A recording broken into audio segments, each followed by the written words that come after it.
ये कहानी है जोंग नामी एक ऐसे फिल्म राइटर की जो अपनी लिखी हुई कहानियों पर फिल्म्स बनाना चाहता है, पर उसके पास कभी इतने पैसे ही नहीं आए। गरीबी की इस जिंदगी से वो तंग आ चुका था। उसे अब एक फिल्म का प्रोड्यूसर मिलने के लिए बुलाता है, जिसने उसे अपनी न्यू फिल्म के लिए कहानी लिखने का काम दिया था। यहाँ आकर वो देखता है कि ये प्रोड्यूसर तो बहुत ही कोई बदतमीज इंसान था। वो यहाँ पहले से मौजूद एक राइटर को मार रहा था क्योंकि उसने वक्त पर स्टोरी कंप्लीट नहीं की थी, और स्टोरी तो जोंग की भी कंप्लीट नहीं थी। इससे पहले कि प्रोड्यूसर उसका भी बुरा हाल कर देते, वो प्रोड्यूसर से माफी मांगते हुए उससे 1 महीने का और टाइम मांगता है अपनी कहानी कंप्लीट करने के लिए। लेकिन प्रोड्यूसर उसे 4 दिन का टाइम देकर यहाँ से निकाल देते हैं। घर आते ही वो काम पे लग गया। कुछ अच्छा उसके जहन में आ ही नहीं रहा था। 1 पेज 2 पेज 100 के हिसाब से पेज फाड़ने के बाद वो तंग आ जाता है और पास पड़ा अपने दादाजी का भेजा हुआ एक पार्सल खोलता है। इस पार्सल के अंदर एक खत भी था जिसे वो पढ़ते पढ़ते ही सो गया। तभी ख्वाब में उसके दादाजी उसे कहानी सुनाने लगे। वो उसे बता रहे थे कि हमारे पुराने घर के नीचे करोड़ों का सोना दबा हुआ है, लेकिन उस घर को तोड़कर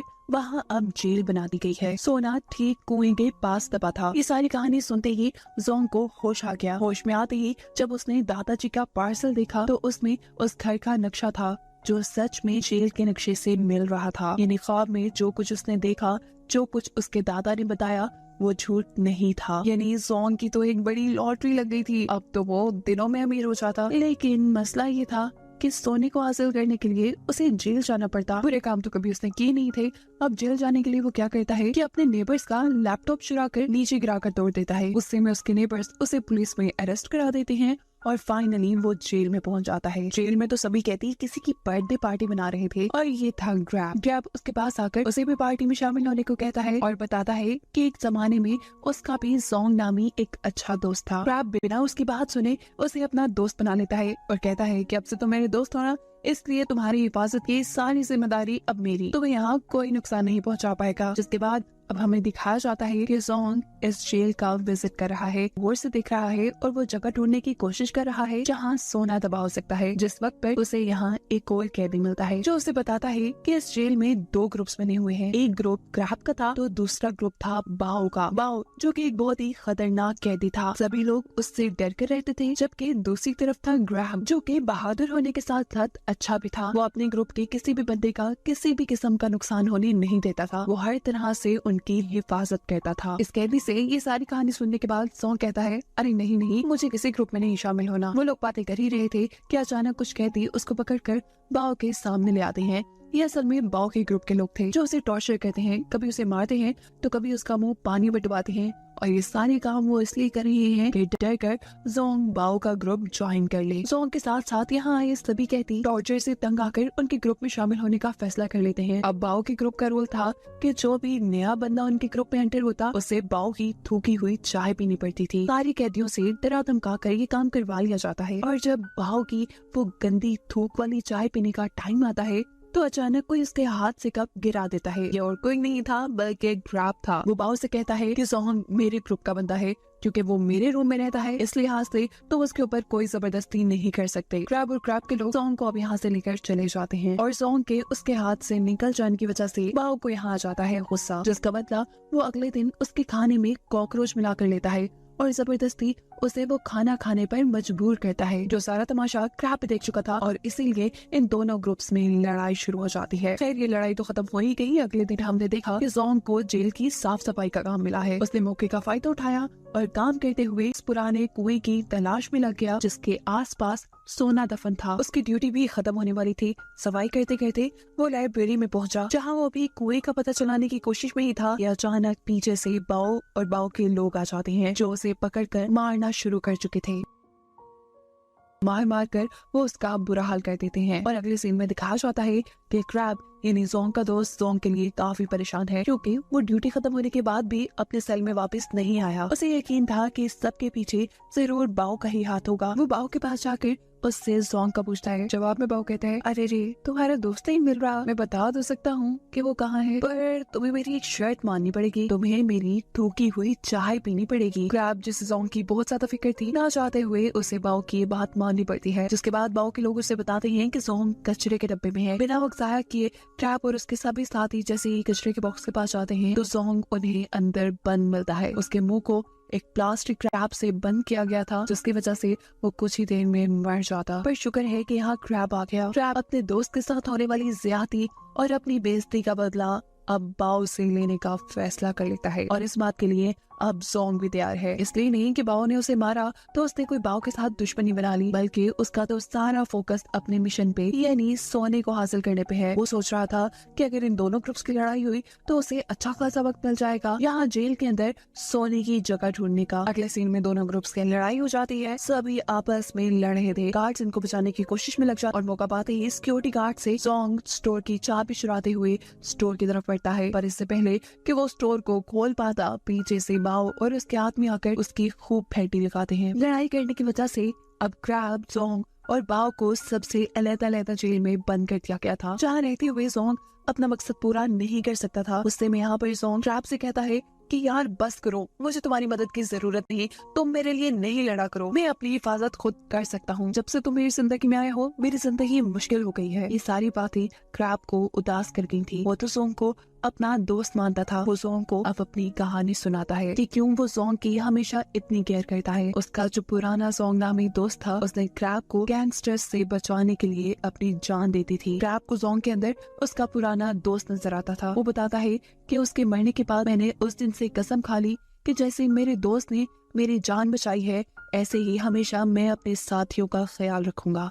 बस इसीलिए मैं तुम्हारी मदद करता हूँ। क्रैब की ये सारी कहानी सुनकर जोंग भी इमोशनल हो चुका था और अब वो उसके पास आकर उसे अपने जेल में आने का असल मकसद समझाता है। जोंग उसे बता देता है कि वो यहाँ अपने बेसमेंट में से अपनी फैमिली का सोना चुराने के लिए आया है। क्रैब ने भी अब फैसला कर लिया था कि वो जोंग की उसके मिशन में मदद करेगा और इसके बदले उसे जोंग से सोने का कोई हिस्सा नहीं चाहिए। इन लोगों ने अब सोना चुराने के लिए एक प्रॉपर प्लान बनाया। सबसे पहले इन्हें स्टोर रूम में जाना था, जहाँ की गार्ड की गर्दन के ऊपर ये लोग एक अजीब सा केमिकल छिड़क देते हैं, जिससे उसकी गर्दन पे एलर्जी हो जाती है। उसे इमरजेंसी में मेडिकल रूम ले जाया जाता है और पीछे से मौका पाते ही क्रैब उसका यूनिफॉर्म चुरा लेता है। जोंग उस यूनिफॉर्म को पहनकर स्टोर रूम के अंदर जाता है, जहां उसे जेल का एक नया नक्शा मिला, जिसके मुताबिक वो पुराना कुआं जिसके आसपास सोना दफन था वो अब लॉन्ड्री रूम में था। ये लोग जैसे तैसे कर लॉन्ड्री रूम तक पहुंचे और नक्शे के मुताबिक जहाँ कुआं होना चाहिए था वहाँ उन्हें एक दीवार नजर आई। इन्हें यकीन था कि इस दीवार को तोड़ने पे उन्हें पीछे कुआं मिल नहीं जाएगा। वो इस दीवार को तोड़ देते हैं, जिसके पीछे सच में इन्हें बहुत ही खतरनाक और खौफनाक सा एरिया नजर आता है। ये लोग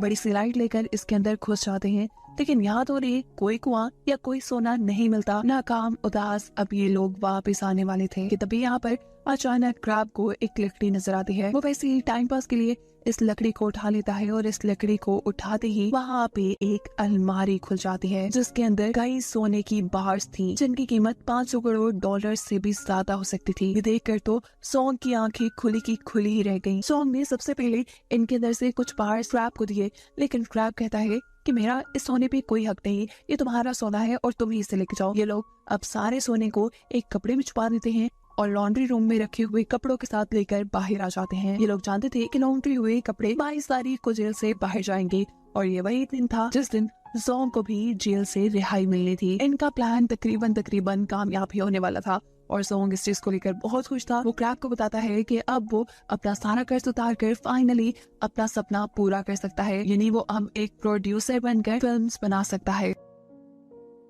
क्रैब का साफ दिल देखकर जोंग ने अब क्रैब से वादा किया कि जब वो भी जेल से बाहर निकलेगा तो वो दोनों मिलकर एक रेस्टोरेंट बनाएंगे जो कि सिर्फ क्रैब का होगा। सब कुछ तो प्लान के अकॉर्डिंग ही चल रहा था, पर ये बाओ वो उन्हें सुख का सांस थोड़ी लेने देता। वो फजूल में ही इनसे लड़ाई कर लेता है, जो करते हुए जोंग का छुपाया हुआ सोना उसके सामने आ जाता है। इनकी इस लड़ाई के चलते यहाँ पर गार्ड्स भी आ चुके थे। इससे पहले कि सोना उनकी नजरों में आ जाता, पता चलता है कि ये तीनों सोना छुपा चुके थे। बाओ यहाँ पुलिस वालों से झूठ बोल देता है कि जोंग का पाँव फिसल गया था, हम लड़ाई नहीं कर रहे थे, मैं तो यहाँ उनकी मदद करने के लिए आया था। जोंग भी उसकी हाँ में हाँ मिला चुका था और अपने दुश्मन के साथ जोंग को मिलता देखकर क्रैब को बहुत हैरानी होती है। उसके दिल में ये बात आ गई थी कि मैं जो उसके लिए इतनी मेहनत कर रहा हूँ, मेरी जोंग के दिल में कोई इज्जत नहीं, उसके लिए तो सोना ही सबसे इम्पोर्टेंट है। और ये सोचते हुए वो अब दिल ही दिल में जोंग से दोस्ती तोड़ चुका था। वो अब जोंग का और साथ नहीं देने वाला था, इसीलिए वो बाओ के साथ मिलकर यहाँ से भाग जाने का प्लान करता है, जिसमें क्रैब अब उसका साथ नहीं दे रहा था। पर अगले ही सीन में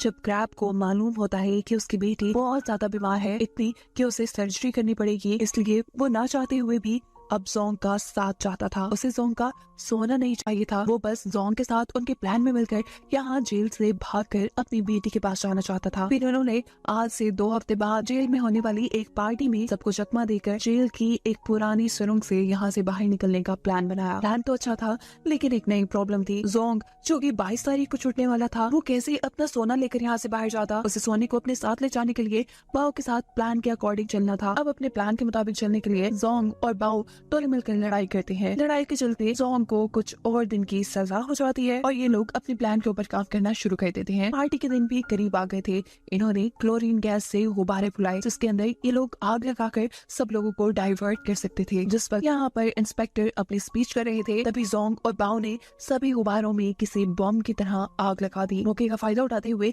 ये लोग उस टनल की तरफ निकल गए जहाँ से दूसरी तरफ समुद्र था। टनल में चलते चलते इनके सामने अब वो दरवाजा भी आ चुका था जिसके दूसरी तरफ समुद्र था। दूसरी तरफ गार्ड्स को भी ये पता चल गया था कि 3 कैदी गायब हैं और ये सब जो कुछ यहाँ हुआ है वो जरूर इन कैदियों का ही किया धरा है। जहाँ इन लोगों ने अपने बनाए हुए एक बॉम्ब के जरिए जहाँ वो बड़ा सा दरवाजा तोड़ दिया जिसके दूसरी तरफ समुद्र था। बाहर बाओ के आदमी कश्ती लिए तैयार थे। अब फाइनली बस इन्हें यहाँ से भागना था, लेकिन इस वक्त पर बाओ दोबारा इन्हें धोखा देता है। वो अपना चाकू निकालकर इन दोनों को यहाँ कत्ल करने वाला था, क्योंकि उसके दिल में लालच थी। वो सारा सोना खुद हासिल करना चाहता था। इससे पहले कि बाओ क्रैब को मार देता, जोंग उसके सामने आ चुका था और इसीलिए वो बहुत ज्यादा जख्मी हो गया था। दिखाया जाता है कि इसके बाद इन तीनों के दरमियान भी लड़ाई शुरू हो जाती है। बाओ जो कि खतरनाक क्रिमिनल था, उन्होंने मार कर इन दोनों का बुरा हाल कर दिया था। जहाँ क्रैब अब उससे कहता है कि तुम बेशक सारा सोना ले जाओ, पर हम दोनों को जिंदा छोड़ दो। लेकिन वो क्रैब की बात क्यों मानता? जेल में तो हमेशा क्रैब उसका दुश्मन रहा था। वो क्रैब को अब समुद्र के अंदर गिराना चाहता था और जैसे ही वो क्रैब को गिराता है, पर वक्त रहते ही क्रैब एक रस्सी को पकड़ लेता है जिसका दूसरा सिरा जोंग के हाथ में था। यानी इस वक्त क्रैब की जान जोंग के हाथ में थी। यहाँ जोंग को वो सारे लम्हे याद आते हैं जब क्रैब ने उसकी मदद की थी, एक सच्चे दोस्त की तरह उसका साथ दिया था और अब वो क्रैब का साथ नहीं छोड़ने वाला था। क्रैब के ठीक सामने बाओ भी खड़ा था। अपने एक हाथ से रस्सी को पकड़े हुए क्रैब उसे चकमा देते हुए जल्दी से पानी में गिरा देता है और दूसरी तरफ जोंग अपना पूरा जोर लगाते हुए अपने दोस्त क्रैब को समुद्र में गिरने से बचा लेता है। बाओ तो मारा जा चुका था और इनके सेफली जेल में वापस आते ही यहाँ सिक्योरिटी गार्ड्स भी उन्हें ढूंढते हुए आ चुके थे, जिन्हें देखकर ये दोनों अपने आप को शराफत से उनके हवाले कर देते हैं। जेल से भागने की कोशिश की वजह से इनकी सजा थोड़ी बढ़ाई तो जाती है, लेकिन कहानी के आखिर में एक अच्छी चीज हमें ये बताई जाती है कि क्रैब जिस वजह से इस जेल से भागने जा रहा था वो वजह खत्म हो चुकी थी, यानी उसकी बेटी का इलाज अच्छे से हो गया था। और दूसरी तरफ जो सारा सोना ये लोग यहाँ से लेकर भागने वाले थे, गवर्नमेंट उस सोने के वारिस का पता चलाते हुए ये ऐलान करती है कि ये सोना जोंग के ग्रैंडपा का था और क्योंकि अब वो इस दुनिया में नहीं रहे, इसीलिए सोने का असल हकदार सिर्फ जोंग ही है। उसका अब अमीर होने का सपना पूरा हो गया। वो जैसे चाहता था अब वो वैसे जिंदगी गुजार रहा है। वो एक प्रोड्यूसर बन चुका है और अपनी ही लिखी हुई कहानियां अपने ही तरीके से फिल्म करता है। उसने अपने सबसे अच्छे दोस्त क्रैब के साथ मिलकर रेस्टोरेंट भी बनाया है और यही सब बताते हुए ये कहानी यहाँ खत्म हो जाती है।